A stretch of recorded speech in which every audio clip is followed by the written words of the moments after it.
tanya. Lu buat apa kat sini? Aku tak puas hati dengan kau sebab aku dah lama geram dengan kau tu. Kau faham? Ha? Lu kacau aku, Pai. Ha, kau faham? Aku tak puas hati dengan kau. Lepas tu kau nak buat apa kat aku? Sekarang ni macam ni. Kita settle tempat biasa. Kita lawan, tetap lawan. Apa yang menang, bantai. Itu nanti aku nak kau Joker ni. Nak ajak fight. Hello Joker. Jom. Hari ni lawan. Nampak ada okon. Aduh, apa benda lagi lah Tongki nak ni. Hello. Apa pula tak nak. On. Bagi masa, bagi tempat. Buat on. Tak payah ajak budak, tak payah ajak geng. Kita fight lah. Okay. Gerak tu. Aku tak puas hati betul dengan Tongki tu. Aku rasa macam, nak tak nak aku lawan dia ni. Sekarang ni nak buat lah. Tempat biasa lah. Aku tak puas hati lah Joker tu. Aku ada nak cepat tu. Jom.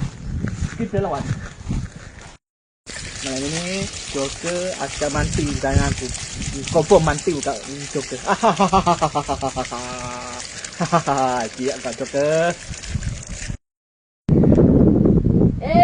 Lu. Kau yang call tadi kan? Aku kau kawan. Okay.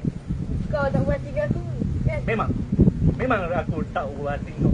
Jadi kita fight.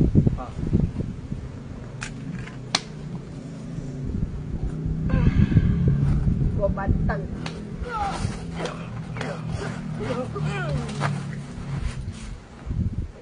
Kau.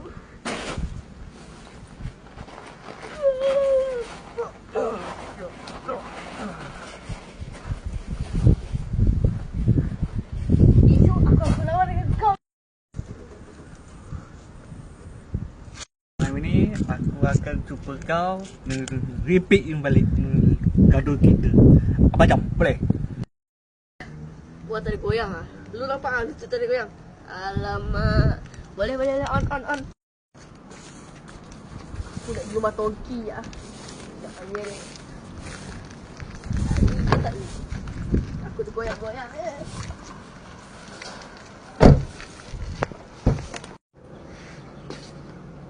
Go.